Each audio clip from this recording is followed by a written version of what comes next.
A first-hand report of the story, originally reported in the Montreal Mirror in 1964. A mother and father decided they needed a break, not having much alone time in almost a year since their young son, Tubby, was born. They wanted to have a night out, dinner, maybe a movie, and the honeymoon suite at a local hotel to possibly give Toby a little brother or sister. They called their most trusted babysitter, who unfortunately was already engaged for the evening.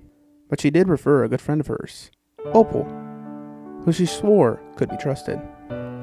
They spoke with the new babysitter and agreed to have her arrive no later than 6:30, so the parents can get an early start.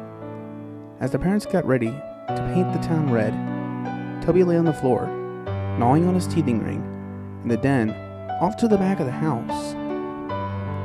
Shortly after 6:20, the father walked past the open doorway and saw an elderly woman sitting in the rocking chair facing the child, her back to the doorway. The father was slightly startled, as his wife hadn't mentioned the sitter had arrived.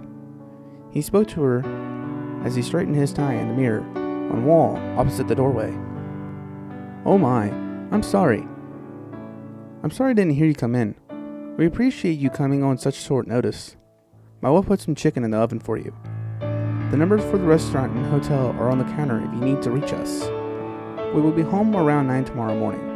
Goodbye, Toby. I love you." He hurried down the hallway. As his wife was coming down the stairs, meeting her at the bottom, his wife asked, "What were you saying, dear?" "Oh, nothing. I was just giving the sitter instructions.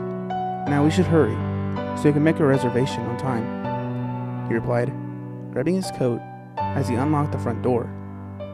They went to the car and were in such a rush they didn't notice the car pull into the driveway. Not 15 seconds after they pulled out, they proceeded to have the best night out they could remember. The wife became somewhat concerned shortly after arriving at the hotel, when she called home and no one answered. The husband calmed her as he pulled her into bed, kissing her neck. "Don't worry, dear. She's an older lady, and it's almost 10.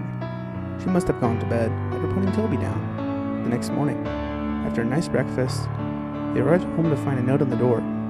It read, "I arrived at 6:30 as agreed, but no one was home. If you hadn't made other plans, I would have appreciated if someone had called me. Opal." The husband gave his wife a confused look as she put a hand to her mouth and her face turned white. She threw open the front door, calling out for her son. There was no reply. In fact, there was no sound at all in the house, just the smell of some burned meat. She ran up the stairs as her husband raced to the back of the house to find the kitchen filled with smoke. He turned off the stove and used pot holders to grab the smoldering pan of charred meat and drop it in the sink. His wife came into the kitchen, crying into her hands. "He's not here. Toby's gone. She took him." The husband then took her in his arms as she cried. It was then that he noticed blood on the lid of the trash can. A pit formed in his stomach as he left his wife and opened the trash can. He exhaled as he realized that it was only the chicken his wife had made. It was then that his eyes shot wide open as his wife let out a fresh scream of horror.